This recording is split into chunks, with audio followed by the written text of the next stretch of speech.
የኒማር የኒማር የኒማር የኒማር ምንድነው? ሆዳችን አታባባ የምንለቅሶ ነው። ኒማራችን የምንለቅሶ ነው። ራንዲ ምንድነው? ራዚ ሲጀመር እኮ አንተ ላይ እኮ አብቅታለች እኮ እናውራ እንዴ? ምን አቃቋል? ባለፈው አፌን ከፈትኳ። እኔ ሲጀመር እኔ ጭላዳ አይደለም ሰው ነኝ እንዴ? እኔ ትሰማለህ እንዴ? እኔ ጭላዳ አይደለም እንዴ? ዋና ብቻ ገብተሽ አንቺ ነው የሚሽ። ዋናው ላቭ ነው። ዋናው ላቭ ነው። ኩኛጣን ደግሞ በጣም እየተጠቀማችሁበት ነው። ብራጆች በሰላም ነው? ምንድን ነው በሰላም ነው ወይ? ለማንኛውም ቪዲዮዎች በደንብ ኮፒ ሊንክ ይደረግ። የኒማር የኒማር ይላል አባቴ። ጀማው ተኛችሁ እንዴ? ጮሄ ልገባ ነበር ጀማው ብዬ፣ ግን ተኝታችሁ ከሆነ ቀልባችሁ እንዳልገፉ ብዬ ነው ቀስ ብዬ የገባሁት። እስቲ ካልተኛችሁ ኮፒ ሊንክ በማድረግ አለመተኛታችሁን አሳዩኝ። 5 ጊዜ ብቻ በቃ አታብዙት፣ 5 ይበቃል ኮፒ ሊንክ። ለማንኛውም ቪኒ ጁኒየር ጀማው የሚያስቆመው አልተገኘም። 2 ጎል ማስቆጠር ችሏል ጀማው። 3 ነበር ያገባው፣ አንዱ ራሱ ተሽሮበት ነው ፋውል ሰርታል ተብሎ እንጂ እያሸበረቀ ነው የሚገኘው ጀማው። ብራዚል 2-0 በሆነ ውጤት ስኮትላንድን እየመራቻት እንግዲህ እረፍት ወጣለች። ትልቁ ፖይንት ምን መሰላችሁ? ለምንድን ነው አንቸሎቲ ከዚህ በኋላ በቃ ኔማር እናስገባ እሱ ልንይ ነው የተቀመጥ ነው ይቅርታ አድርግልን እና ማለት ነው። ካልሆነ እንተኛ ቁርጡን ንገረን። እኛ ኔማርን እየጠበቅን ነው። አንቸሎቲ ሰማህን? ብራዚል አሪፍ ነች። ይህን ጨዋታ አሸንፋ አንደኛውን እንደምታጠናቅቅ ጥርጥር የለኝም። ምርጥ ኳስ እያየን ነው ጀማው። ለማንኛውም ግን በጣም ነው የሚሳሳቱት ተከላካዮች። የስኮትላንድ ለጥ ያሉ ናቸው። ቀላል ይሳሳቱታል እንዴ እናት። ይሄ ጨዋታ ግን እያያችሁ እዚች ጋር የሚካሄደው ይሄ ጨዋታ ያመለጣችሁ ሰዎች በጣም መጸጸት አለባችሁ። በእውነት ነው የምላችሁ። ሞሮኮ ከሃይቲ ፈሰፈሰ። በቃ ሳይጠበቅ የሚገርም ኳስ እየታየ ነው የሚገኘው። 2-0 አረፍት ወጥቷል። አስገራሚ ኳስ ነው ጀማው። ማንኛውም ኮፒቲንግ ሼር አድርጎ ጀማው። ቀጣይ ኔማር እንዲገባ ቋጥሩ። ይመቻችሁ። ለካ ይሄንን ሊያሳየኝ ነው ያላስተኛኝ ያስቀመጠኝ ለዚህ ነው። እኔ የኔማርን ዳንሳ ያለው ብዬ እስከ ሌሊቱ 9 ሰዓት ቁጭ ብዬ ኳሳ ያለው ኩኛ ጨፍሮብኝ ውጣ።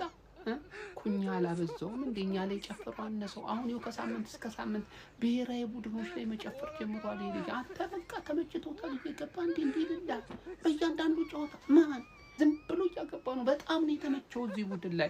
ለማንኛውም ጀማው እጅግ በሚያስገርም ሁኔታ ኔማር ጁኒየር ወደ ሜዳ ገብቷል። ሲጫወት አይተነዋል። እንዴት ደስ እንዳለኝ በቃ ማለት ሲገባየ ነው ሜዳ ላይ ገብቶ ሲጫወት አየነው። ከዛ ውጪ ቪኒሺየስ ጁኒየር ማለት ነው የዚህ ቡድን አይነኪው ምርጡ ወሳኙ ሰው እሱ መሆኑን አሳይቶን ወጥቷል ጀማው። ለማንኛውም ብራዚል 3-0 በሆነ ውጤት አሸንፋለች። እኛ እስከ ሌሊቱ 9 ሰዓት ቁጭ ብለን ስናይ ነበረ ጀማው። ሰላም ደሩ። ኮፒ ሊንክ አድርጉ። ጠዋት የምትነሱ ጠዋት ማታ ያላችሁ አሁን አድርጉ ጀማው። ቴንኪው።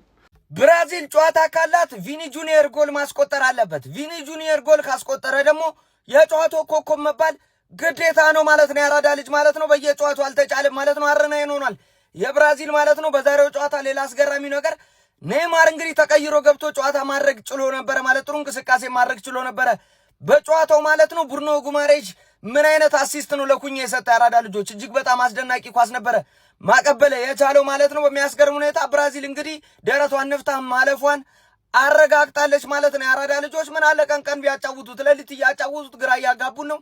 ለማንኛውም ማለት ነው ብራዚል መስሜ ጥጥ ነው ብሏል። ምን እናያለን ቀጣይ? እስቲ ሀሳብ አስተያየት ኮሜንት ላይ ዱብ አድርጉ። ሼር ኮፒ ሊንክ እንዳይረሳ። ይመቻችሁ።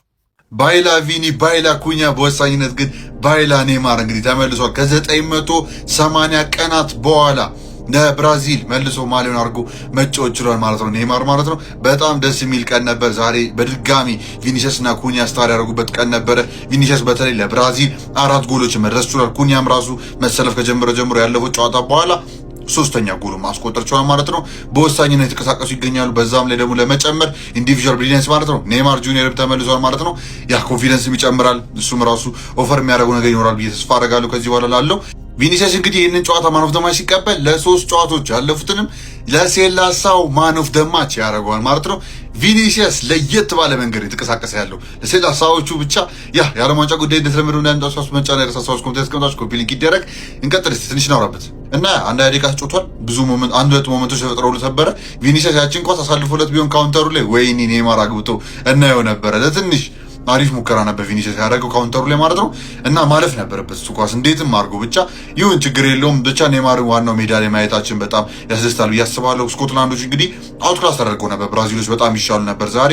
ያው በመሀል ሞመንቶች ነበሯቸው። ስኮትላንዶችም ጨዋታው ላይ መመለስ ሞክሮ ነበር፣ ነገር ግን በቂ አልነበረ። ምክቶሚናይ ነበር አሪፍ ኳስ የሞከረላቸው። ከዛ ውጭ ግን ብዙም አደገኛ የሚባል ኳሶች አልነበሩ። ፔናልቲ ብዙ ጊዜ ሲጠይቁ ነበር ከአንድ ሁለቴ፣ ከዛ ግን ብዙ ነገር አልፈጠሩ።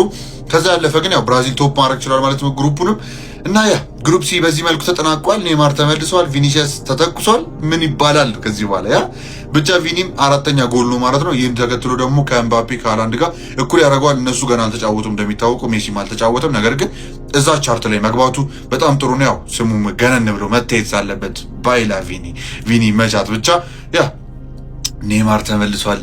ብስማም ሰላም በቃ ያለ ዋንጫሪ ተደስቼ ነው ያያለት በጣም በደስታና ቪኒሲየስም 2 ያገባ ነው። ሃትሪክ መስራት ይችል ነበረ ግን who cares ይመቸው ብቻ ሃትሪክ ይሰራ ሲል ነበረ። ኩኒያም አግዞታል። በጣም ደስ ይላል። ብራዚሎች ምናልባትም እንኳን ዋንጫውን እንኳን መብላት እንኳን ባይችሉ ድንገት አሪፍ ነገር ተጫውቶ መውጣት ይገባቸዋልና ደህና ነገር እያየን ይመስለኛል። ብራዚሎች ምናልባት ቀጣይ ራውንድ ላይ ማንን ፌስ እንደሚያደርጉ መገመት ኮሜንት ላይ እንዳትረሱ። ቀጣይ እስክንገናኝ እንደተለመደው ይመቻችሁ።